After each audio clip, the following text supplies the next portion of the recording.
Last minute last 30 seconds ఒక మాట.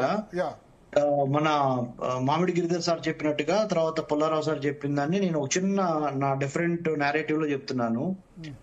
మనము మన ఫిజికల్ స్పేస్ ని, మన మ్యానుఫ్యాక్చరింగ్ స్పేస్ ని, మన మ్యారిటైమ్ స్పేస్ ని, మన సర్వీస్ సెక్టర్ స్పేస్ ని, మన పొలిటికల్ స్పేస్ ని, ఈ 5 పంచభూతాలు ఈ స్పేసెస్ ని మనము కాపాడుకోవటము, capacity building, research capacity building చేసుకుంటా 15,000 కిలోమీటర్ల ల్యాండ్ బోర్డర్స్, 11,098 కిలోమీటర్ల కోస్టల్ బోర్డర్స్ భారతదేశానికి ఉన్నవి.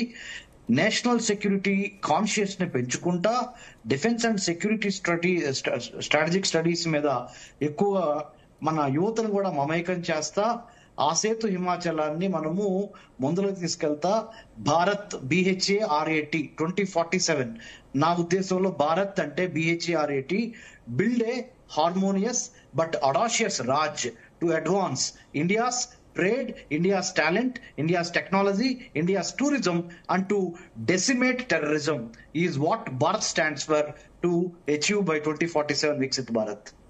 Thank you మామిడి గిరిధర్ గారు, కనగంటి రమేష్ గారు, పెంటపాటి పుల్లారావు గారు. సో స్పందన, ఓవరాల్ గా ఇవాళ కూడా చాలా డెవలప్మెంట్స్ ఉన్నాయి. శ్రీలంక తీరంలో నౌక, ఇరాన్ నౌక ముంచేసింది తామే అని అమెరికా ప్రకటించింది. ఇంకా కంటిన్యూ అవుతుంది.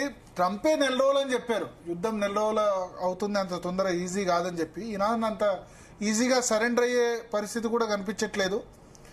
సో చూడాలి. మిడిల్ ఈస్ట్ కంట్రీస్లో మన వాళ్ళ పాపులేషన్ ఈ అన్ని దేశాల్లో కలిపి దాదాపు ఈ అన్ని కంట్రీస్, ఇరాన్లో చాలా తక్కువ మంది ఉన్నారు, ఇరాక్, కువైట్, సౌదీ అరేబియాలో చాలా ఎక్కువ మంది ఉన్నారు, దుబాయ్లో చాలా ఎక్కువ మంది ఉన్నారు, ఖతార్లో మన వాళ్ళు ఉన్నారు, బహ్రెయిన్లో ఉన్నారు. దాదాపు 70 లక్షల నుంచి 1 కోటి జనాభా వరకు మన వాళ్ళు ఉంటారు, ఇండియన్ ఒరిజిన్ వాళ్ళు. మన తెలంగాణ నుంచి కూడా చాలా మంది, నిజామాబాద్, కరీంనగర్, ఆదిలాబాద్ జిల్లాలో చాలా మంది అక్కడ ఉన్నారు.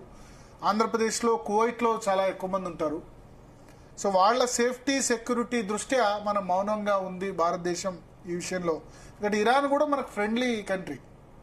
ఇరానీ చాయ్ ఎస్పెషల్లీ హైదరాబాద్కు చాలా సంబంధం ఉంది.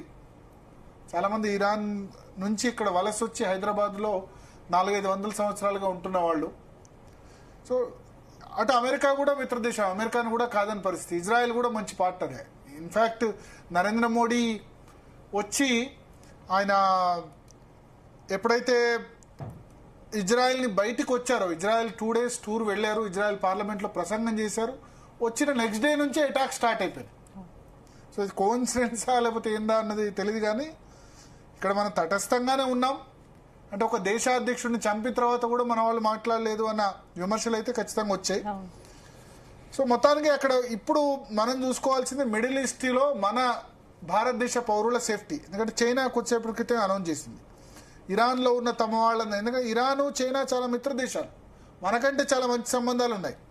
ఇరాన్కు మిసైల్స్ కానీ లేకపోతే ఆయుధాలన్నీ సరఫరా చేస్తుంది చైనానే. వాళ్ళు కూడా కొద్దిసేపటి క్రితం ప్రకటించారు, మేము అక్కడ ఉన్న మా పౌరులందరినీ కూడా తరలిస్తున్నాం అని చెప్పి. సో ఇక్కడ ఏం చేయాలంటే ఎవరి స్వార్థం వాళ్ళు చూసుకోవాలి, ఎవరి స్వార్థం వాళ్ళు చూసుకుంటే పరిస్థితి. మనం కూడా మన స్వార్థం. ఐక్యరాజ్య సమితి వంటి అంతర్జాతీయ సంస్థలు కూడా, ఐక్యరాజ్య సమితి అసలు ఉన్నదా చచ్చిపోయిందా ఎవరికి తెలియదు. అంటే అమెరికా ముందు, డబ్బు ముందు ప్రపంచం అన్నిటికీ దాసం అన్నట్టు అమెరికా సూపర్ పవర్ ముందు ఎవరైనా సైలెంట్ గా ఉండాల్సిందే. అమెరికా నిధులు ఇవ్వకపోతే వరల్డ్ హెల్త్ ఆర్గనైజేషన్ కి డబ్బులు లేవు. యునైటెడ్ నేషన్స్ అందుకనే చెప్తున్నా, అదొక ఏమంటారు వెన్నెముక లేని సంస్థ తిరిగి తయారైపోయింది. ఉందా అసలు చచ్చిపోయిందా ఐక్యరాజ్య సమితి అన్నది అర్థం కావట్లేదు. ఇన్ని యుద్ధాలు జరుగుతున్నాయి కదా. ఇంతకుముందు 2025 జూన్లో కూడా ఇరాక్, ఇజ్రాయెల్ మధ్య ఆ భద్రతా మండలి అంటుంది, యుఎన్ సెక్యూరిటీ కౌన్సిల్ భద్రతా మండలి ఉంటుంది. ఆ భద్రతా మండలి ఏంది? అమెరికా, రష్యా, చైనా, ఫ్రాన్స్, ఈ దేశాలు ఏది చెప్తే అది అంతే కదా. ఇప్పుడు మన పాకిస్తాన్కి వ్యతిరేకంగా తీర్మానం పెడితే మిగతా 4 దేశాలు సపోర్ట్ చేస్తే చైనా వీటో చేస్తుంది. సో ఈ 5 దేశాలు సూపర్ పవర్ ఏదంటే అదే అన్న విధంగా అయిపోయింది. అందుకని ఐక్యరాజ్య సమితి అన్నది అసలు ఇక ఏమంటారు, దానికి ఎటువంటి పవర్స్, అధికారాలు, దాన్ని కేర్ చేసేవాళ్ళు, లెక్క చేసేవాళ్ళే లేకుండా పోయారు.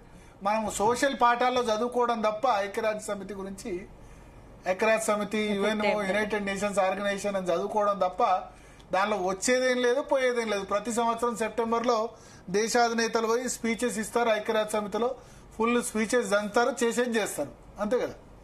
ఏ దేశం వింటుంది ఐక్యరాజ్య సమితి మాట? ఐక్యరాజ్య సమితి సెక్రటరీ జనరల్ ఎవరో కూడా తెలియదు. బాన్ కీ మూన్ తర్వాత ఇప్పుడు ఆంటోనియో గుటెరస్ ఉన్నారు, ఆయన ఏం చేస్తున్నారో కూడా ఎవరు తెలియదు. ఓ చైనాను డిక్టేట్ చేయలేరు, కరోనా సమయంలో అమెరికాను కంట్రోల్ చేయలేరు, రష్యా ఉక్రెయిన్ యుద్ధాన్ని ఆపలేరు. ఇక ఐక్యరాజ్య సమితి ఉంటేంది, ఉండకపోతేంది అనే విధంగా తయారైంది. సో మనమైతే ఇప్పుడు మిడిల్ ఈస్ట్లో ఉన్న మన భారతీయులు, ఎస్పెషల్లీ దుబాయ్, గల్ఫ్ కంట్రీస్లో చాలామంది తెలుగువారు, తెలంగాణ నుంచి ఇక్కడ కువైట్లో ఆంధ్రప్రదేశ్ వాళ్ళు చాలామంది ఉన్నారు. సో వాళ్ళ సేఫ్టీ పారామౌంట్ కావాలి మన దేశానికి, మన వాళ్ళందరూ కూడా బాగుండాలి. మిడిల్ ఈస్ట్ కంట్రీస్ దివాలా తీస్తే మనం చాలా నష్టపోతాం. సౌదీ, గల్ఫ్లో చాలామంది మన వాళ్ళు ఉపాధి పొందుతున్నారు గల్ఫ్ కంట్రీస్లో. సో వాళ్ళంతా ఇక్కడికి వస్తే ఇప్పటికిప్పుడు ఉపాధి కల్పించే పరిస్థితి కూడా లేదు. సో ఒకప్పుడు కరోనా సమయంలో క్రూడ్ ఆయిల్ ధర చాలా పడిపోయినప్పుడు చాలా ఇబ్బందులు పడ్డారు అక్కడ.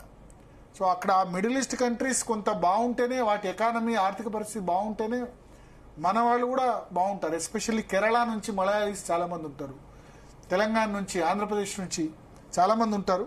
సో మన దేశ హితం దృష్ట్యా కూడా ఆ మిడిల్ ఈస్ట్ కంట్రీస్ బాగుండాలి, ఎటువంటి అటాక్స్ జరగకుండా ఉండదు. ఎస్పెషల్లీ దుబాయ్ చాలామంది తెలుగు వాళ్ళు పోయి కూడా అక్కడ సెటిల్ అయిపోతున్నారు. సో ఈ యుద్ధం చాలా త్వరగా ముగియాలని కోరుకోవడం తప్ప ఇంకేం లేదు. అమెరికా అయితే మాట వినదు. ఇక ఇరాన్లో రిజైమ్ చేంజ్ జరుగుతుందా, వాళ్ళు సరెండర్ అవుతారా అన్నదైతే చూడాల్సి ఉంది. Right, thank you Bharat. ఇంకా మరిన్ని అప్డేట్స్ రేపు డీఎన్ఏలో మళ్ళీ కలుద్దాం. Keep watching Zee Telugu.